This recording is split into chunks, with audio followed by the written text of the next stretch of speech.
New details tonight. The Judson Mill District had a grand opening for what they're calling the Judd Hub. It will offer meeting and gathering space for nonprofits and organizations. It's just one more step on a long mill revitalization project. Judson is one of several mill repurpose projects here in Greenville. Fox Carolina's Kennedy Harris gives us a look at how these upgrades could impact the surrounding communities.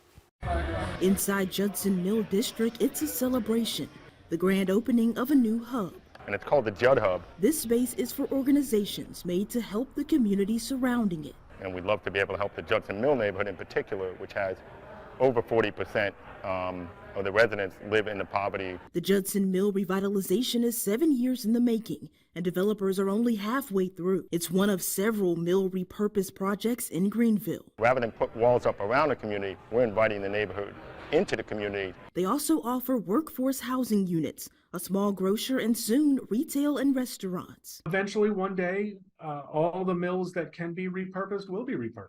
Dr. Ken Cobb with Furman University has studied the impact of revitalization in Greenville. He says while these upgraded mills breathe life into underserved communities, revitalization can come at a cost. All these things are great, but we also need to recognize that as we revitalize the mills, we're going to make them attractive places to live, work, and play. In their prime, mill villages shut out black families by putting racially restrictive covenants into property deeds. Then in the 80s, when the mill industry slowed down, property values dropped and white families moved away, opening the door for black families. But now as they're being revitalized and repurposed, they're driving up property values in the surrounding neighborhoods and effectively pricing out current residents. While mill revitalization helps meet housing demands for many, some of the same black families who sought haven are at risk of displacement.